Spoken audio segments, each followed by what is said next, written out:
bwe nagendayo namenya mujenje kalu olw'ensonga baali bannindidde baali banjagala nnyo bwe natuukawo ne bampa basale ne baŋŋamba nti nno school fees ojja kwawulizaamu wakati kakati yoleke yajja omukulu oli yali akuweera yakkiriza ebizibu ebyavaawo kati nkyusa essomero nga simulabye tufunamu obutakkaanya awo okuyuuyayuuya kuzze anta ng'omusajja omukulu nkutadde nsaamu amaaso biki kati ng'ayagala omwana ajje egayirire kati nesikyanguyira nnyo musajja ntadde ngenze mbaddekoko ne munywanyi wange bamuyita Jamiru Jamiru naye yaliko mu drum beat n'avaamu nembeerakoko naye nga tusula mu kayumba kaffe katini kwekatuuka wa Jamiru waali fane nnyo akafaliso kali kamu awo we nange nagattako ogwange nga wetwebaka galandiyo lya mukonkona nnyo bamuli awo gira Jamiru walimu emiwaatu wange otunula mboti n'omanya zzebwa nga wa Jamiru tikyetaka kubuuza mbwani bw'oli akokona ojja ku luggi bwoti n'ogira bwoti nakahalandiro ka Jamiru nabeera naye omwezi gumu nabamalayo omwezi gumu nga bwenvaawo bwengenda kusitera malisi bwensoma kati nange nenfuna akazigo mu nnyenda awo kati Jamiru sikumalidde Jamiru anyingiza mu kaliyoki nga sente ngolo bitabuse Jamiru anyingiza kaliyoki nasanga Jamiru akola kaliyoki nga yakatandika ebiseera byatandikira mu kaliyoki nga amaanyi gali n'ogamanyi amaanyi ga kaliyoki galina ogamanyi ng'abaana bafuna sente kusite abantu baletanga omuntu baga nti ono Paulo Kafeero ne bamukubuleetera naye nga si yeye katinze just omuntu ayimbanga ye katinze nayimba ennyimba za Paulo Kafeero Masaka wano ne bantu bane Paulo Kafeero siina luyimba lwa Kafeero lwesitasobola ndipo nazigala leero navuddeeyo bukunjaje mutyanga njagitaddeko kuli amazina nga ngalinnya ate engeri gye nali ndi eri mu ati nga byonna mbimanyi Jamiru anyingiza kaliyoki tusimbudde ntandise okufuna sente ku siteegi ngambye kati nga kankume buntu bulamu nga okusoma kunsigale mu bwongo nenyingira kaliyoki mama teyakugamba oddeyo ew'omusajja weetonde nkugambye byonna nga mbiraba naye nga mama mutuuza ne mugamba mama nti wangi ekirungi nkyasoma mama ndika kati ate mu kaliyoki nga nfunamu sente nga manyi okukwatayo 15,000 umutwalo ne muweereza n'agaayo omwana alabika alina ekitambula owali ofuna sente mmeka katugeze pa lunaku kati nayingira kaliyoki n'olunaku lwe nasooka okukola ku stage beekanga kubanga nze nagenda mperekeddeko Jamiru baali bakoze kwayiwe teekaawe ne mugamba bagamba nga ndaba mbisobola ngamba bagambe baana bampeyo oluyimba baali baana nga ttiimu yaabwe yabawala ba Luganda nga Jamiru yabalimu omulenzi kati abagambe bampeyo kati ne bampayo oluyimba lwa ekituwasisa abakazi bingi ebituwasisa abakazi bingi kati nze nendeetamu ati neŋŋamba nfuniyo omuwala omu abenga negayirira biki kati omuwala najja ku stage nenyimba nga ninga abantu ne balaba ati ku stage ne banfuwa sente tebanyongeddeyo oluyimba olwokubisikozeeko twalyako betwalya nesize nankani enyambadde ekikanzu bano aba club idols bampeerawo omulimu okuba olubaŋŋamba jangu ozibeere ng'okola naffe kati bansasulanga sinja omutwalo gumu 1200 buli weekend nga kubanga twakolanga nnaku nga 4 mu wiiki kati buli weekend nga ninga zino zijja kumazaako nengenda ku Welcome nenfunayo akazigo kasiringise 4,000 kazigo ka 4,000 ng'omugagga nensasulako emyezi 3 kazigo ka 4,000 nensala emyezi 3 nengisasula ng'omugagga nendeteka esi yange ekibati nengiyiwamu nentandika obulamu nembutandikirawo nga wenva nengenda kusitera malisi mugagga yasasula emyezi 3 zigisasulika 4,000 kakati mbana kakusula mu kayumba kange weeks nga 2 ngenda okulya omuntu akokona nga nzigulawo nga si Jamiru nimuga Jamiru nsanyusa okulaba yali ansuza eri mu kayumba ke nangamba nti muganda wange wangi ndange nzizo nsuze omusajja anemereddwa myezi 6 mingi nimuga Jamiru wangi yingira kati nakabeeramu akabanga katono twasula naye weeks nga 2 ne wabaawo asenguka omwo mu nju endala awo mu nyumba yo nga ya mutwalo nimuga Jamiru nti wangi nkuwadde akayumba kano mu bulamu n'emyezi 2 maaso nze nyingiddemu eri Jamiru nenkamulekera nze nentandika okubeera eno nga nina engeri gye ntambulamu kaliyoki nga ntwala speed ate nga twabibeerangamu nga tuli bakkakkamu nga mumala okukola tewali kutangatanga kudda waka ekintu ekyo kye kyatuyamba ennyo. Njagala okubuuza ku myaka egyo olina kasente oli extremely talented olinga serebo mu maaso g'abantu it was within you tolina bawala bakugambako bigambo bibi nagundi n'abaka abasajja bangi era babanga watanya ngo olaba omukazi wa kitiibwa atudde nebba naye nga sebo mudde nebba linagia ku mwana gwe olina essimu nansiina nsobola okukugulira iyo nange era waliwo omusajja omu omusajja yakola ki tukuzeekuzeemu awo agenda omusajja omu yalinga kasitoma nga mugagga mu mabaala gye tukolera eyo atandika okuweereza ka girlfriend kange bu message ngambe guno ogusajja guno ngangumanyi omwana ngamba nange simanyi kati nze nkola enti omusajja kiki kati ekisajja nengenda nkiteerawo embeera netandika okinyiigira kati lumu nekinfundiriza mu kkoliro ekingamba gwe lwaki onyiigira lwakuba naweerezanga ka girlfriend ko obu message fenga bakyala baffe babegomba wano nga tulaba ne tusirika busirisi beera ng'omusajja toddamu binyigira ebyo nina kyanamukola omusajja nga munyiivu girlfriend wali okola naye nga bwobimanyi mukuzeekuzaawo kati gye muzungirazungira mutandika okwerabalaba bwebiki ebyo kaakati eyo tuvuddeyo nyingidde Stella Malisi tusabudde senior 4 ngisomedde kaliyoki ansomeseza senior 4 senior 4 njikubye olukumu mutwe olumala gundi olumaliriza gundi olumala senior eyokuna njimaliriza administrator kati twalina administrator ebiseera ebyo yajjanga mu kaliyoki waffe najja nandaba antunuulira bwati naga obundi omwana ono kati nga era ne bwe mba nsimagidde mu kirasi ne bamuloopera agamba omwana mumuleko oyo sente zazijja mu kuyiriba kati yandaba mpitawo ne recommendation yange najja nanga soko jje gondageko wano ngaba ebidongo amagezi wagajje wayi mukama katonda wafuna points maker ayi mukama katonda we gulu we wale nnyo wali edda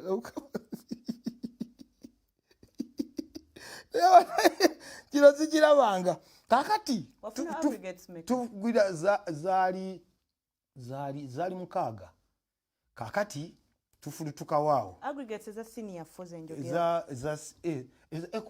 eza senior 4 senior 4 twafunanga gundi meka twafunanga 8 senior 4 nafuna mukaaga oba ofuna 8 kweyongera waggulu 12 2 eyo 12 kati 16 si mukaaga wafuna 16 si mukaaga wafuna amagezi wagajjawo mukama katonda nga oli munaku akuyamba nze nabeeranga gundi wasomanga budde ki na revisinganga ebizibu nga nina bingi nga ndivisinga nnyo nga nfaayo nnyo nga nsoma nakoleranga ddala bulungi nnyo mukama era nga bantunuulidde nnyo nga nkolera ddala bulungi nnyo mala okwefunira 16 yange eri ministre sampito wayi kiki ampita mugamba nti nagaba ebidongo amagezi wagajjeewa bidongo munange nga olondubuuka kati nasabiranga nnyo mbulamu bwange nga ngamba nti no mukama nyamba singa maliriza sini ey'omukaaga nja kuba mpeeseza abazadde bange ekitiibwa olw'ensonga waffe tewaliyo muntu n'omu yali akoze eki yali atuuseeko baganda bo baliwa mu kiseera ekyo baganda bange baalingayo nalinako sisita wange yandi maaso ebintu nabyo ebyange bwe byatabukirayo yali ali mu senior ya 3 ku Masaka Academy era naye byakomaawo bano baganda bange abaali wansi katonda yayamba bo baasigala bajja batambula mama batambuza batwala mu masomero awo ag'okweyiyayiya amasomero ago kweyiyayiya gana gabagabanga ebigonde yanga yafesema abaweerera somesa abasajja agize ne basomera somero eyo mpola mukama katonda n'ataasiza eyo nabo ne batuukako we baatuuka kati nze nga nfiirira kimu kyokka kuba mukaaga mukama katonda yamba nfune gundi nfune tuukeko mu mukaaga sini ey'okuna nga gye njagala nnonze ey'okuna kaakati kati sini ey'okuna njimaliriza nzira mu kayumba kange nkajjala bwe nkajjala muli mutima ndowooza nti nno nkimaze mba ndi awo nengera bannange bayitawo bano be nasomanga nabo mu siniya ey'ogundi mu siniya ey'okuna mbabuuza omulagambo tugenda ffe tweyongeddemu HSC ninga ye lwaki nange sigenda nga ngenda nga nyingira nga tusabula HSC nga ngenda nga bampa combination nga bampa gundi head art nga nstrokinga nga nstrokinga art nga tusabula embaga kakati sinya nga tugira nga tusoma tatiza Mukama Katonda ayamba agira yambako kaliyoki okyali mu kaliyoki okyali mu kaliyoki nga nkyali mu kaliyoki bina nabikola ndi mu kaliyoki kakati tumaliriza gundi tumaliriza senior mukaga tujikuba olukumu mutwe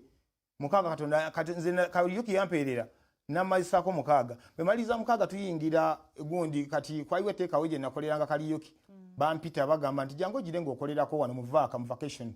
bangamba jango gire ng'okolerako wano nga bwe tuyiya kakati nakoleranga kwaiwe tekawe mu chips nga bwe mbeera ne mu bbale eno nsigala mu kaliyoki wange kali mu kaliyoki omuntu antwala ku radio janzija